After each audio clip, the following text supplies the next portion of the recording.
and welcome to Football Fanatics. I'm your host, Vincent, and today we're going over Myles Garrett and why he deserves to be Defensive Player of the Year in this 2021 NFL season.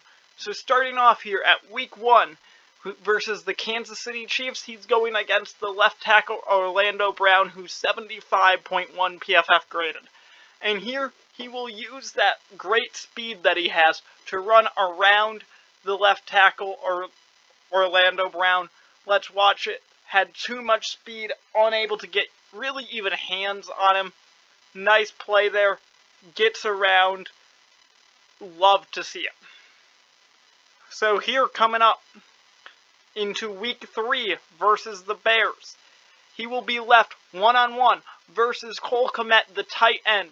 Now, last time we saw his speed, this time we get to see his power as he'll just bull rush Kmet down the field.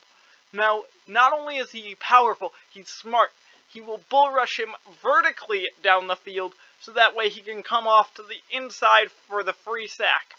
So watch, see he runs him straight down the field, ends up getting there at the same time as Jeremiah Owusu-Koramoah. Great play, helps the team get those negative plays to help them get off the field. Now, advancing a little bit in the game, still in Week 3 versus the Bears. This time he's against the left tackle, Jason Peters, who allowed 6 sacks on just over 800 snaps. Decent left tackle, getting back into shape after maybe retiring. But here, he'll try and cut Myles Garrett.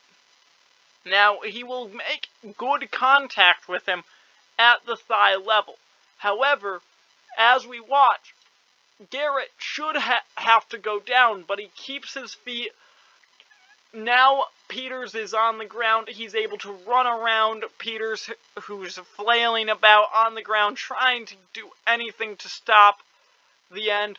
Unfortunately, he's not able to, and that will allow him to get his second sack of the game.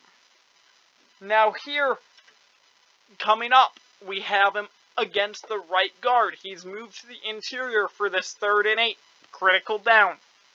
Now he will go on the outside and end up of James Daniels, who has a 71.4 PFF grade. They have a 5-man rush going. He jabs this outside step, comes back to the inside rush, ends up using good rush by other guys to get the sack. So if we watch that, we have that jab to the outside, forces Daniels to set too far wide. He comes back to the inside, gets this free sack. You really, really love to see it. Now, jumping ahead a little bit more in the game, we have a 6-man pressure coming up here. Now, this center has to decide which man is he going to take, the left guy or the right. They decide to go right. Now, the guard has to look at this stand-up linebacker. Well, he dropped, so he has to fan out to get Clowney. Peters has to start on Clowney, and then fan out to get Garrett when he sees the guard picks up Clowney. Now, Garrett is so fast, by the time Peters fans out to him, it's too late, and he's already passed. So, right here, you see that guard go for Clowney as he sees them back out. Now right there you see Peters go for Garrett. The problem is they're even and Garrett's going at full speed. Garrett gets around Peters for the free sack. Love to see that defensive coordinator scheming up your star player using that elite level speed that he has to get around good left tackles. Love to see it. So here, advancing to the Week 4 versus the Minnesota Vikings. Rashad Hill, left tackle, that's the backup to Christian Darrisaw. They will have Ezra Cleveland and C.J. Ham try and help out on Garrett, as he's the only one to the top side. So right here you see it say 1-on-3. Garrett will just go straight through Rashad Hill, push him back, throw him down to the ground, and then end up getting the sack on Kirk Cousins. An amazing play. Love to see that high-level play versus the Minnesota Vikings. Now here he has right here, he sees this cutback lane opening up to the inside, to the right of Tyler Conklin, the tight end who's blocking him. Now, Conklin knows all he has to do is win the inside edge, and he's trying to really favor that right shoulder to keep Garrett to the outside. However, Garrett was able to still swim around that block, get into the hole, force Madison sideways, ends up, goes and makes the tackle. Good tackle. However, the better part was that run fit. Now, as we get later in the season, they start blocking him a little bit better. However, even though he's getting blocked a little bit better now, he still keeps rushes alive. Here's a great example. Here, Rashawn Slater will end up getting a good block on Myles Garrett right there. And Garrett's rush should be done. However, they're going to chip him, and the back does. Now, Garrett will use that chip to spin around and get around Rashawn Slater for the sack. And if we watch that one again, you see right there, he uses the chip to create momentum to the right for the sack. Really, really good play. Now, week 6 versus the Cardinals. We've advanced another week. Now we have 5 sacks on 1,000 sacks snaps for DJ Humphries, the left tackle. Now they'll double team him with that left guard and get a good block on him. Now Garrett here will split that double team, use pressure from the other guys, go finish off Kyler Murray. Good play, help your team out. And now here versus the Steelers, you've seen the power, we're back to the speed. As they'll try a flip to Najee Harris, leave Garrett unblocked, trust that Najee can either make Garrett miss in the open field or just outrun him entirely. Well, unable to outrun him, now he goes to try and make a move with that spin. Garrett's wise to it and wraps him up for the tackle for a loss. Really, really nice play. Love to see it. So here, he takes that wide stance that he likes to rush from sometimes. And here he'll go right around the left tackle, who is Dan Moore Jr. He's allowed 7 sacks on 1,080 snaps for a .65 sack rate, but that isn't good enough. You see, dips the shoulder to get the lower pad level. Once he has that low pad level, you can't stop him. Gets to the quarterback, gets the sack. You'll love to see it. So, advancing a couple more games, all the way up to Week 9 versus the Bengals. You have a 77.9 PFF graded Jonah Williams. He'll wall off Myles Garrett here, so he'll end up spinning once, spinning twice. Now, as Joe Burrow tries to escape the pocket, he'll run him down, get the set, just barely a sack, but it's still a sack nonetheless. Prevents Burrow from getting out in the open field and running.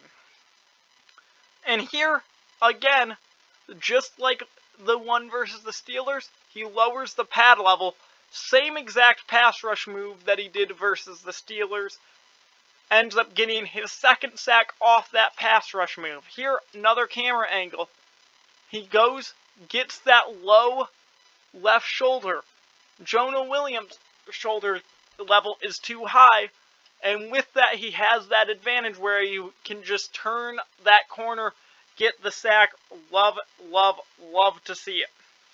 So advancing to Week 10 versus the Patriot, you have Isaiah Wynn, 74.5 PFF rated. Here, just like Jason Peters, he'll try a cut block. Just like Jason Peters, he'll make contact on said cut block. And just like Jason Peters, even though he gets contacted, he keeps his feet. Once he keeps his feet, he's now free to rush the passer. He does at a high level, closes in, and gets that sack. You really love to see that contact balance, because you've seen there twice, you just can't cut block Myles Garrett. It's something that they have to find another way to do. Here on the same set, Isaiah Wynn versus Garrett, they're going to try a quick screen to the bottom side. Now, Garrett sees that ball thrown, goes up, knocks it away, forces that 4th down and long. What a play. Let's watch it again. So here, on this replay, you see him. He locates the ball, one hand up, go, knock it away, prevent anything from happening. Here, versus the Lions, they're going to run a sweep right. Well, cut it back to the left. Myles Garrett there again for the stop. Really, really love to see it. Advancing to Week 12 versus the Ravens, going against left tackle Andre Villanueva. Not only that, he'll get chipped by the tight end, and they'll leave that fullback in there to double team him. So that's 3 guys on him. Now, Chip gets around that, going into the double team, straight through Andre Villanueva with that power for the sack. One of the better plays I've seen all season, right up there with that Viking play, beating 3 guys on one play. Ricard unable to get back and help out. Really unfortunate if you're the Ravens. Really fortunate if you're the Browns that you have a guy that can beat 3 guys occasionally. So here, they'll leave him unblocked on this play fake and try and throw it over him. Garrett's been around the league. He knows the pass is going over him. He gets up and knocks that pass away for his 2nd pass deflection. Would have been a touchdown, because as you see, Ricard's wide open in the end zone. However, they could not get the ball because it was tipped away. Saves the touchdown. Advance a couple weeks through the bye to Week 14. Now this time, they're at home versus the Ravens. Here again, gets his pad level low, turns the corner. This time it's a fumble because he got his hand on the football. Picks up his own fumble and returns it for a touchdown. What a play. That same pass rush move. Let's watch it. Lower the shoulder. Use your slower pad level to turn that left tackle inside. Then go for the quarterback. That time getting the ball. Find your own fumble and return it for a touchdown. What a play. One last time, get that ball. It does come out before it starts moving forward. It is a fumble. What a play. Not only to get the sack, but also the forced fumble. Not only the forced fumble, but also the fumble recovery. Not only the fumble recovery, but also the return for a touchdown. Now here, Week 15 versus the Raiders. They'll actually complete a pass. Now, this one will also be fumbled. Picked up by the Raiders. However, Garrett keeps the play alive and ends it right there with great pursuit. Didn't let the play go on. What a play. Get a tackle for a loss. Now here, going against Brandon Parker, the right tackle, 55.7 rated on PFF. Now here, you've seen speed. What about more power as he just walks Parker back into Derek Carr? Jeremiah Owusu-Koramoah will eventually finish him off, but Garrett had him with one hand wrapped around his abdomen. Browns say they have it. Doesn't matter, because right there you see Garrett holding on to Derek Carr until he can have help arrive. Eventually it does. What a play. Now, final play versus the Bengals. Week 18, nothing left on the line. Going against Devontae Smith. Only played 50 snaps, allowed this one sack, 53.0 PFF graded. Now, he goes for this bull rush. Gets it. Then, like he did to Cole Kmet, rips him inside, gets the sack. What a play. Now, this is why he's better than, or the best defensive player of the year. 51 tackles, 17 tackles for a loss, 1 defensive touchdown, 3 passes deflected, 16 sacks, 33 quarterbacks hit. Now, the other contender, which is Micah Parsons, has 84 tackles. That's more tackles. He has 20 tackles for a loss, only 30 quarterback hits, same 3 passes deflected, 13 sacks, so 3 fewer sacks and 1 fewer touchdown. Additionally, Micah Parsons plays linebacker, which is a position where it's easier to accumulate these stats because generally you're unblocked. On every play, Garrett had to get around someone, sometimes up to 3 guys, which Micah Parsons can't do at this stage in his career, which does make Myles Garrett the best defensive player in this league. That's all I have for you today. If you like this video, please leave a like. Otherwise, if you are new to this channel and you like this type of content, subscribe for more. Otherwise, leave a comment with what your thoughts on Myles Garrett did this season, and I'll see you next time.